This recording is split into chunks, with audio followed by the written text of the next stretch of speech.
دختر جون نمیتونی همینجوری سر خود وسایلتو برداری و بری. مگه اینجا هتله؟ اینجا یه مؤسسه دولتیه. به مادرت بگو بیاد بی زحمت این برگه ها رو امضا کنه.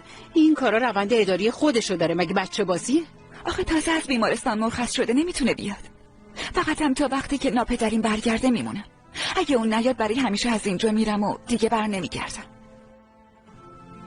باشه، من زنگ میزنم با مادرت صحبت میکنم. هر وقت تونست بیاد فرما رو امضا کنه.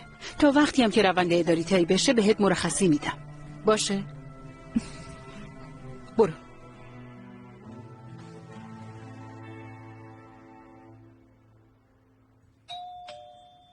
هولیا الان در باز میکنم.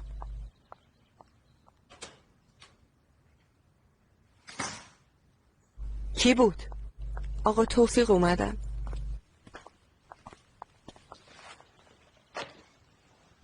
کجا میری؟ آشپزخونه. باید به غذاها سر بزنم.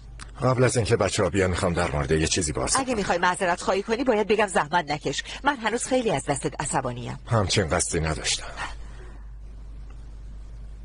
میخواستم یه چیز دیگه بگم. چی میخوای بگی؟ میخوام ازت جدا شم.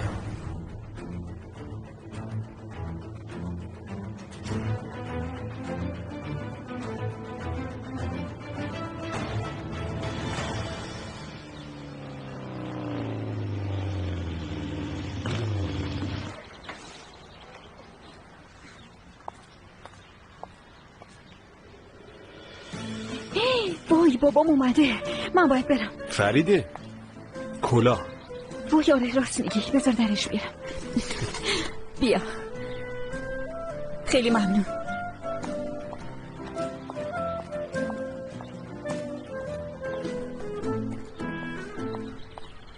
بابا جون خیلی خوش اومدی. خیلی منتظر موندی. راستش خیلی ترافیک بود تو راه. حیبی نداره دخترم. بیا اول یه روزی کنیم بعدش برام بهونه بیار. دلم برات تنگ شده بود. ولی اصلا دل من تنگ نشده. بگو ببینم داماد کجاست؟ سر کاره نمیتونه مرخصی بگیره. باشه پس امروز بریم کارای بیمارستان انجام بدیم. شب میاد میبینمش. فردا کارای بیمارستانش انجام میدیم. تازه از راه رسیدی خسته ای؟ نمیشه کار امروزو به فردا نسپر. باشه بریم تو. وایسا چمدونتو برات بیارم. وایسا دخترم. من هنوز اونقدر پیر نشدم که چمدونم و دخترم برام بیاره. با اتوبوس اومدی؟ آره خوشم نمیاد با یه قوطی حلبی پرواز کنم. چرا اعتراف نمی کنی از هواپیما میترسی؟ نه نگاه کن. یاد نگرفتی بابا تو مسخره نکنی؟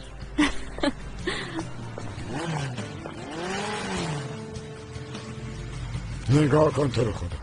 اینقدر بدم میاد از اینا.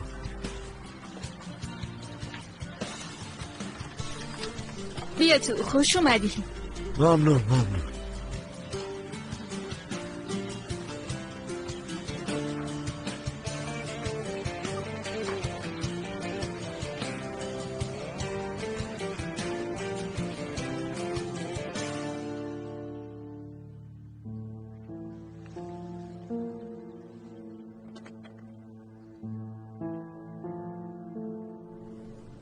اگه اینو امضا کنی قضیه خیلی کش پیدا نمیکنه و کارا زود پیش میره. منو باش چی فکر میکردم؟ فکر میکردم شوهرم میره سر کار برای خانواده‌اش تلاش میکنه. نگو مشغول پیدا کردن یه راه حلی بود که از من جدا بشه. لطفاً قضیه رو اینقدر پیچیدش نکن. ما سالهاست که طلاق عاطفی گرفتیم. خودت هم میدونی این کاغذها فرمالیته است. تو چی داری میگی توفیق؟ من طلاق نمیگیرم، امضا هم نمیکنم. اموالم به طور مساوی تقسیم میشه. اگه لجبازی کنی ادامه دار شدن این قضیه و خرج و مخارجش هم به ما ضربه میزنه هم به منابع مالی. چه منت هم میذاره.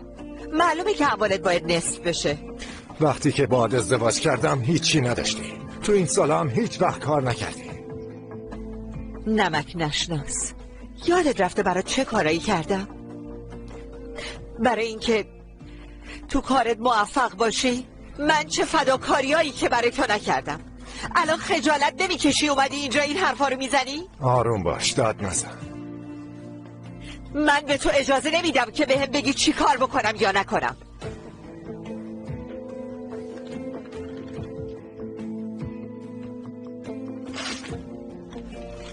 طلاق نمیگیرم. نمیتونی منطقی فکر کنی. من منطقی فکر نمی کنم، اون وقت تو منطقی. معلومه. لابد فکر کردی تو میتونی منو طلاق بدی و با اون منشی موطلاییت ازدواج کنی.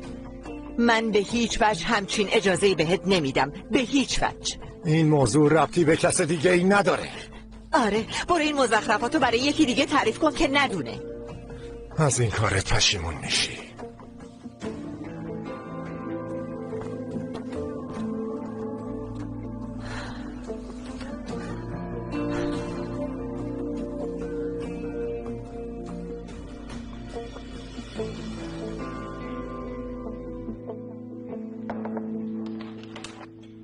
نریمان خانم با من کاری داشتی؟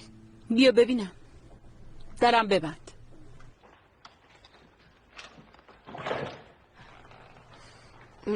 اتفاقی افتاده؟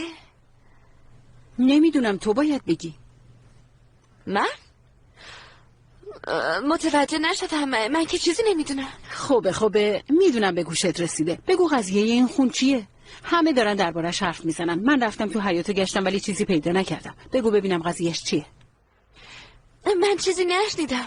همش از این داستانه چرت و پرت قتلای سریالی و این حرفا میزنن، ولی همش مزخرفه. که اینطور؟ پس چیزی نمیدونی. انگار میخوای بگی اگه میدونستم هم نمیگفتم. حتما دیگه از پیدا کردن خانوادت منصرف شدی.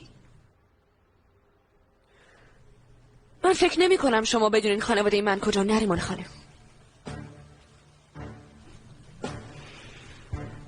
یعنی من دارم بهت دروغ میگم؟ آره؟ چرا فکر کردی که اینطوریه؟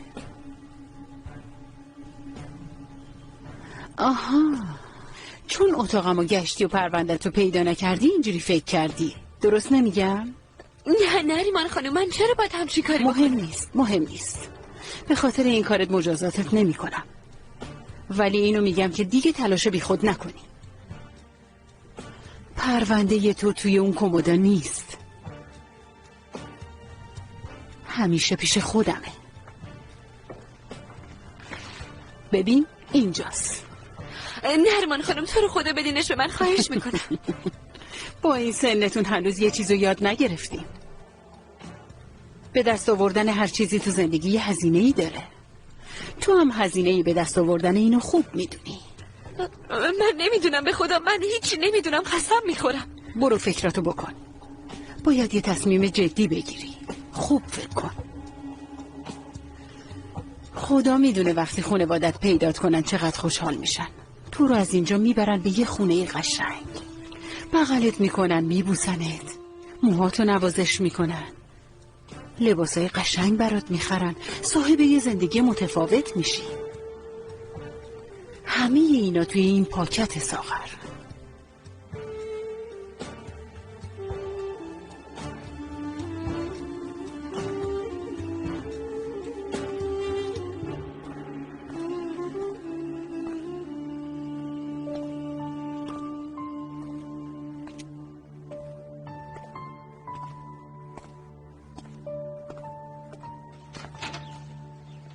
چه خبر بابا؟ امروز نرفتی سر کار؟